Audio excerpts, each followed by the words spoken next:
The new year is fast approaching, and so is the deadline to use up the money in your flexible spending account, or FSA. Consumer investigator Christine Lazar is here with some tips on how to make sure that money doesn't go to waste. Christine, we don't want wasted money. No, and I don't know if you guys do an FSA or HSA account. HSA. Yes, one is for healthcare, one is for childcare, and both of them, that money comes out of your paycheck every month. So hopefully you don't even notice that it's gone. Right. And it's tax-free, and so it's a great deal if you have those healthcare costs. Like I did it, I maximized it because we have 3 kids in braces, right? But you want to make sure you use that money. So an FSA account is a pre-tax savings account offered by your employer. It can be used for out-of-pocket eligible healthcare costs and sometimes for childcare expenses too.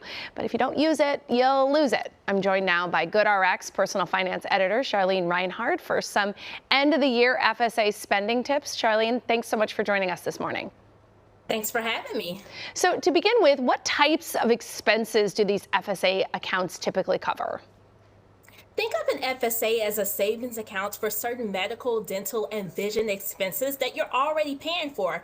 You can use it to pay for out-of-pocket healthcare expenses like co-insurance and co-pays, and also everyday items like cold and flu medicines.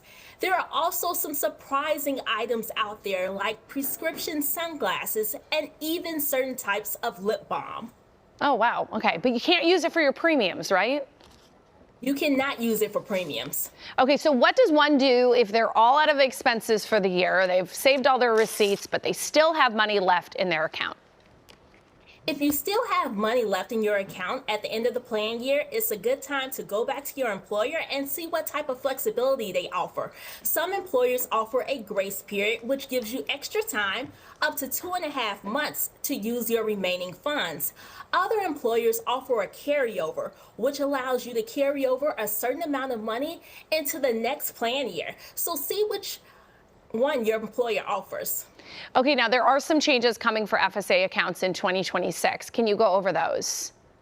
Now, there are 2 changes that we frequently see. One, the contribution limits are increasing. For 2025, the contribution limit was $3,300. For 2026, it's going up to $3,400. So you can tuck away an extra $100 in your FSA next year. 2, the carryover limit is increasing. For 2025, you could carry over up to $660 into the next plan year. Now for 2026, you can carry over up to $680 into the next plan year. Now, if someone hasn't contributed to an FSA account before, can you kind of go over the pros and cons of doing so? One pro is that you can save money. The con is that you have to spend it. With an FSA, you are using pre-tax dollars to pay for eligible medical expenses like prescription medications. Let's say you have high prescription costs or your insurance doesn't cover your prescription medications. You can stretch your FSA dollars even further by using GoodRx to lower your price. Also, putting money in an FSA lowers your taxable income. Let's say your salary is $100,000. You contribute $3,000 to your FSA.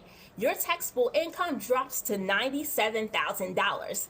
Now, on the flip side, FSAs are known for the famous use it or lose it rule. So if you don't use all the money in your FSA by the deadline, you can potentially lose them. And unfortunately, not everyone qualifies for an FSA. Your employer needs to offer an FSA in order for you to sign up for it.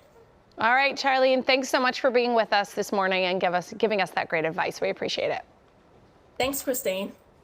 And, we keep saying use it or lose it. Yeah, Thankfully, with our company, we're able to roll it over. So Great. I think a lot of companies here in California allow for that. They offer that kind of thing. Also, there's like an FSA store online, and you can use it for like sunscreen, as she mentioned, lip balm, all these things that you have in your medicine cabinet that you're buying at CVS. And so that way you can use up your money if you have leftover. I had a boss who let me know about that. It was like, oh, wow. It's great. You almost feel like you're getting stuff for free, even though you're not. Even though you still paid for it. But it is tax-free, so that's nice. Yes. There you go, Christine. Very helpful. Thank you.